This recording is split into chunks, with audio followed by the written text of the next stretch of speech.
Hi, and welcome back to Farmstead MTG. So I'm back with another match from the Plague tournament, and today I have a cool budget deck versus an awesome spice deck. So let's take a look at them. And here's the first deck. Player name is Joachim, and he's bringing a blue-green flying Berserk deck. And this is really a classic old school deck. He's splashing black for their Demonic Tutor and Mind Twist. Mind Twist is great because he has 4 birds and 4 Llanowar elves, so he can ramp out pretty fast. Another cool thing with this deck is that he is playing with the 3 Energy Flux main deck. And Energy Flux is one of the great budget ways to attack better and more expensive decks with all the power and the boxes. So that's cool to see Energy Flux main.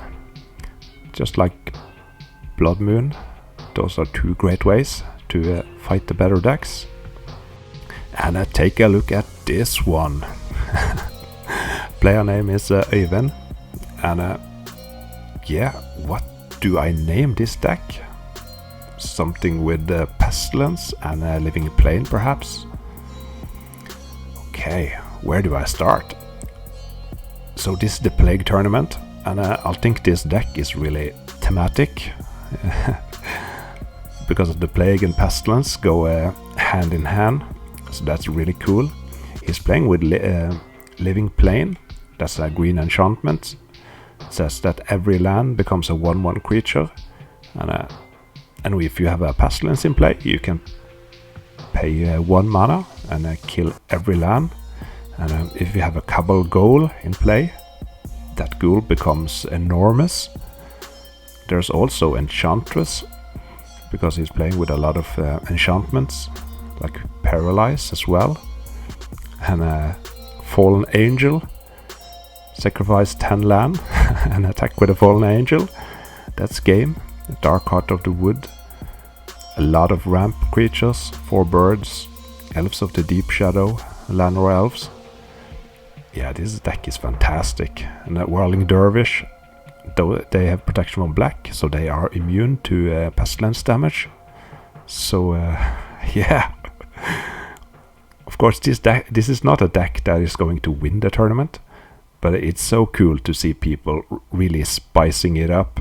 And yeah, I really appreciate you that you're bringing this awesome deck to this tournament. So yeah, fantastic. Let's get down to the match. Okay, game number 1. Here we have Joachim on the top and Øyvind on the bottom. Joachim is on the play. Turn 1, Scrib Sprite. There's a Bayou from Øyvind into a Llanowar elf. A factory, a Sylvan library. Good. And he doesn't attack.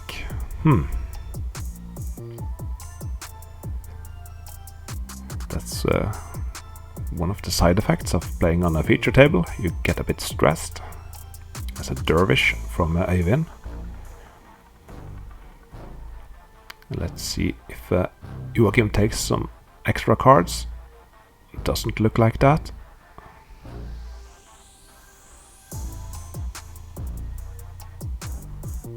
Yeah, the Sylvan Library could be good in a deck like this, because you want to be really aggressive.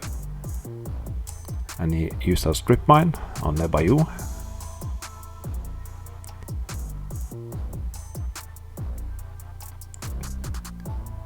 So let's see here, tapping 2 mana.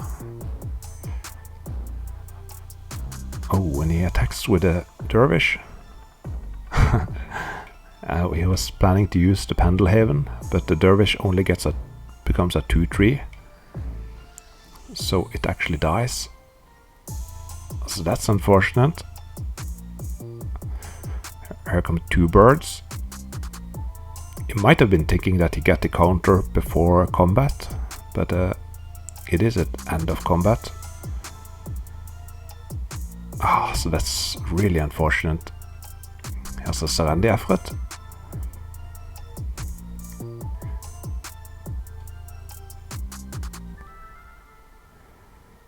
So Øyvind have a lot of mana, 6 mana.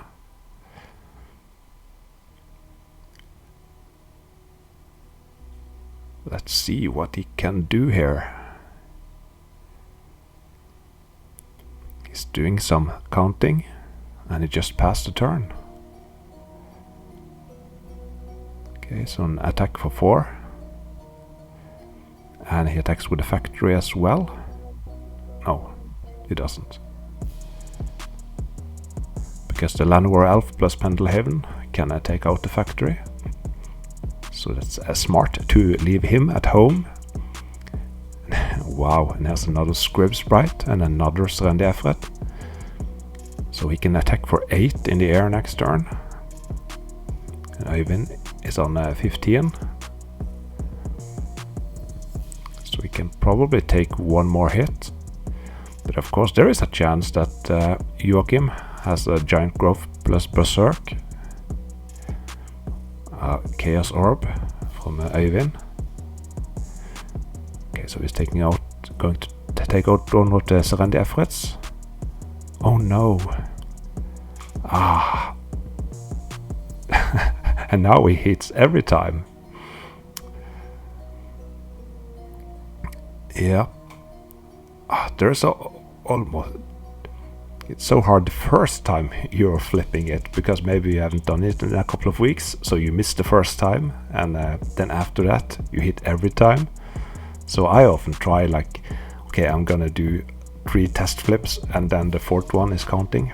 Okay, but here's an attack with and he blocks the jump blocks with a bird. Only takes damage from 1 scrib. He's down to 12.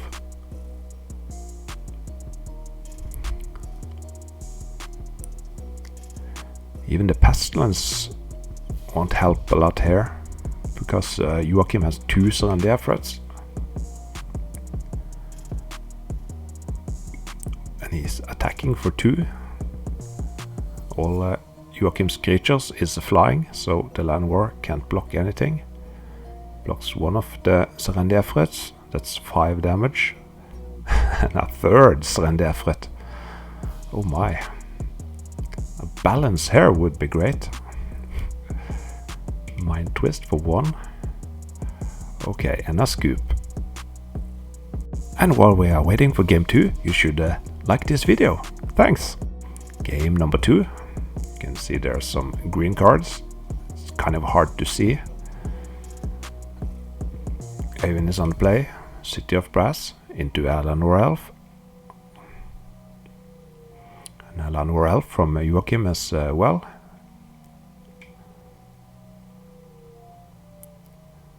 Here comes an Elves of the Deep Shadow. And he is missing his 2nd land drop. Oh, that's a good start. Turn 2 Serendi Efret.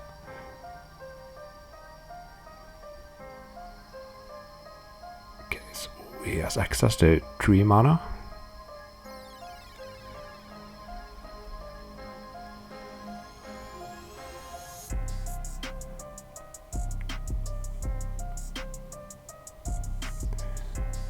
Yep, another mana dork. And just passed. Yeah, I can't blame him from keeping the hand, since there was at least 1 land and a couple of mana dorks. But it is annoying when you don't draw the 2nd land. And here's a Concordant Crossroad. And that gives every creature haste, so he can attack right away with the creatures he played out. So that's 5 damage. Brings Øyvind down to 14.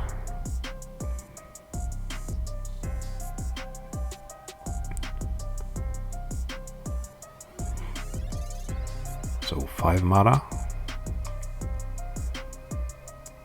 That's 2 damage from the Elves of the Deep Shadow. You can tap them for black mana, but they do a damage.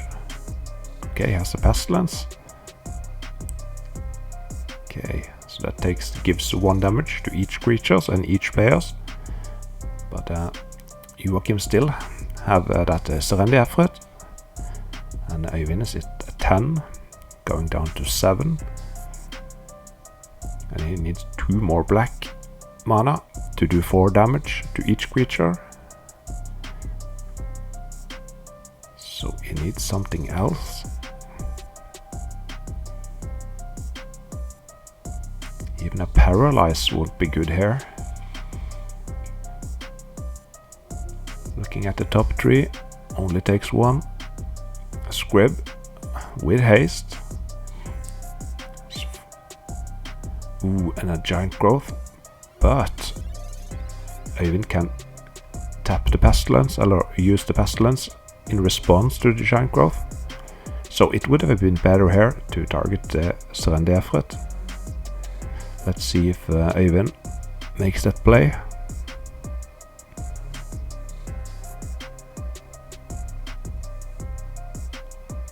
Yeah, I do. Okay, that's good. But that brings him down to 1. Oh, this was a quick one. Such a cool deck. But it's really getting run over here. Okay. Tapping a City of Brass. Is that a handshake? No. I'm going to kill that first, and then I'll die. GG. So Joachim won 2-0. So that was a fast one. And yeah, it was too bad we didn't get to see more of Eyvind's awesome deck. But perhaps we'll see him on the future, later this tournament. As always, thank you for asking, for watching. I really appreciate it. You should like this video and subscribe if you haven't, and make a comment. I love those. So that was it. Goodbye.